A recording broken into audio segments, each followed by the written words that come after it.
Hello, friends, and welcome back to Stories About Entitled People. In the first story, we'll tell you the story of a plumber who took revenge on a client in a very unusual way. But before we begin, don't forget to subscribe to our channel if you're new here and turn on notifications so you don't miss a new video every single day. Here we go. You'll get the bathroom done though, right? My father's a plumber. Great guy, does the work you want and does his best on every job, acting like it's his own home to try and make sure the customer's satisfied.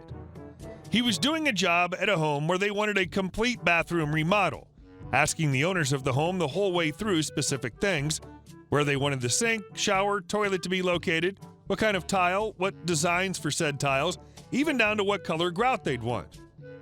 He did everything to their specifications, and on one of the last days of work, the day he was grouting everything, they decided that it wasn't the correct tile. They didn't like it, and they were going to pay him half of what he quoted them. Half of what he was owed for his 2-week-long job, 2 weeks being a decently short amount of time to demo and rebuild a whole effing bathroom. He told them that was wrong, that they literally picked everything, so why was it wrong now?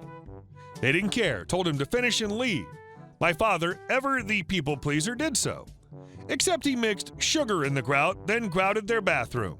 Their whole bathroom was finished with sugar grout, guys.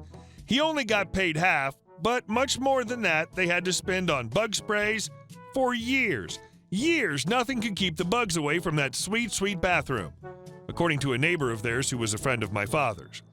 And this is a lesson why contracts are important, because while your dad can't force them to pay, he also never promised not to mix sugar in their grout.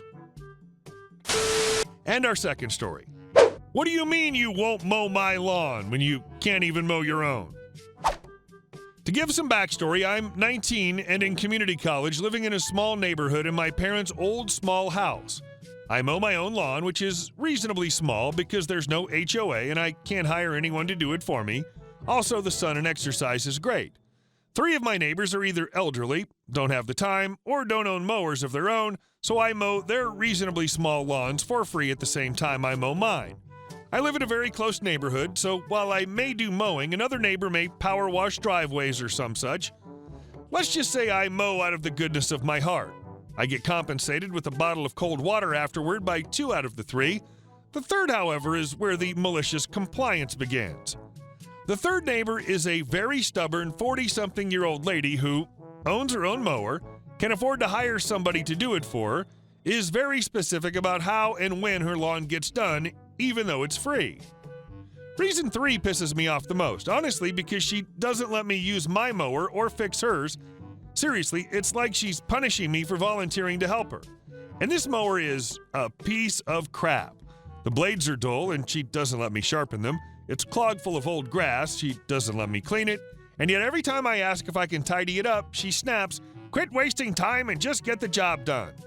She's mean, entitled, and doesn't care that I do 4 lawns in one day, even on days where I can't mow the lawn because I'm feeling under the weather or I'm just busy with school. She threatens to call the HOA. Again, we don't have one, and report me for running a business without a license unless I get the lawn mowed. I'm pretty sure of 3 things. You don't need a license to mow a lawn. It's not a business since I don't ask for money or compensation, and that she doesn't have the number for the homeowners association that doesn't exist. I honestly should have stopped volunteering to mow her lawn a long time ago, but I just never had the heart. Except for last week. It's July, rainy, very hot, and on the morning I was scheduled to mow, it poured like a SOB. Now, those of you who mow lawns know you can't, or rather shouldn't, mow your lawn directly after it rains for various reasons, and my neighborhood's pretty shaded, so it takes at least a day to dry up. So around 5 o'clock in the afternoon, I'm just relaxing, enjoying the free time, when out of nowhere, there's a frantic smashing of a fist on my door. I'd call it pounding, but honestly, it wasn't. Lo and behold, it's SL, stubborn lady, looking annoyed as ever. As soon as I crack my door, the yelling starts, and I'm almost blasted back as she tries to push my door open. I couldn't make out most of what she was saying, but I did hear the words lazy, brat, and millennial thrown in there. I'm pretty laid back and used to dealing with angry adults, so this doesn't irk me all that much, but when she pushed the door open, that started to piss me off. Then she started to talk in an understanding voice. SL, why isn't my lawn mowed? I need it mowed right now. Ma'am, it rained pretty heavily today. I don't give a rat's behind what the weather's like. You better get your effing butt out there. I have company. Ma'am, I'm not going to do your lawn. I didn't even mow my own today. Please stop harassing me.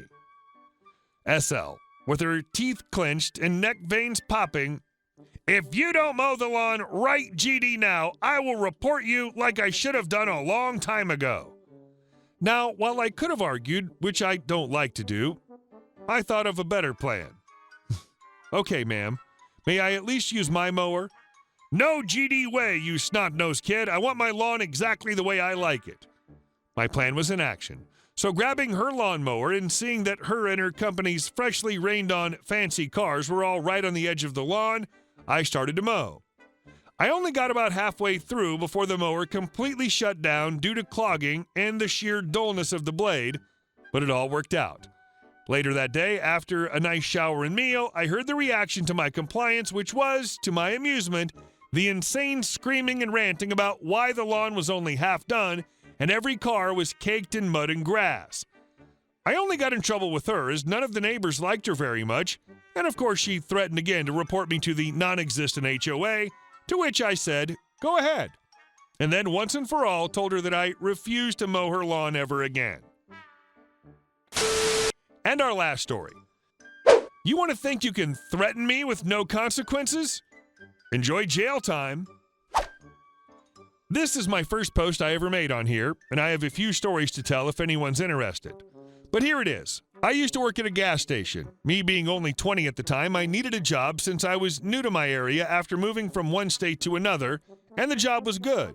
The manager, she was awesome. She was the sweetest thing before she left, and the manager after was just as awesome before I moved to a new apartment. But the previous assistant manager, when I started working there, let's call him Richard for obvious reasons, and let's call the first manager Angel, obviously not real name. Richard was known to be very hostile, a creepy butt when not around the manager, and made us try to do his load of the work and blamed us for being lazy when we couldn't do it and our jobs fast enough. My coworkers and I had brought the situation to the higher-ups numerous times, and as much as she wanted us to be heard, Angel couldn't do anything, and it came to a boiling point 2 months down the line on my end. Little fact about me, I'm timid and I get very stressed when someone threatens me with my life. I get very, very sick to my core and lack of breathing. If I have to deal with that, then I use that to my advantage. On the shift I was supposed to be working that day, I'd asked my friend Cross, not real name, if I could borrow his speaker to listen to my music. My manager said as long as I can do my job behind the register and Cross was okay with it, I can listen to my music. And I asked specifically if I can borrow it to take home for a couple of days until my new speaker came in that I bought the previous paycheck. Cross said okay, and shift change happened, and Richard came in. He sees me listening to my music, and he asked me to play his music from his phone on Cross's speaker. I said no, the speaker's mine for the next couple of days, and I don't want to be held responsible for any damage. He then whispers under his breath for me to hear, but for the cameras in the store not to pick up, I have a knife, you know. And I basically, in a single moment, and quickly too, come up with a way to end his BS. The revenge. I yelled at him loud enough for the cameras to pick up, knowing that he would have to say something to defend himself. Why are you threatening me with a knife? And I kinda had a mixture of fear, if he actually had one, and determination to make this man suffer for me and my coworkers' verbal abuse and sexual harassment the past couple months. He backs away and said, hey, it was just a joke, chill out. And I knew I had to do something at that point. I said, a joke, huh? Here's a good joke. Have fun working alone. I quit. I walked out, called my mother, who I lived with nearby, explained the situation in tears after the adrenaline and fear finished its end. Then I was told and called my manager to explain to her the situation. I then told her that I knew he had the knife on him because I saw a pocket knife in the office and it was a custom one with his name on it. Me and my mom, after she picked me up and took me back to the store to talk with my manager, I wound up in a situation with the manager, the branch manager, and the district manager asking about what happened. And I explained it again, calmer now, in full, and they asked if I was okay. I told them no, I have a guy who's been sexually harassing my other coworkers, verbally assaulting me and the others, trying to threaten an autistic person who did nothing except say no to using a speaker get threatened with a knife. I do not feel safe with him around.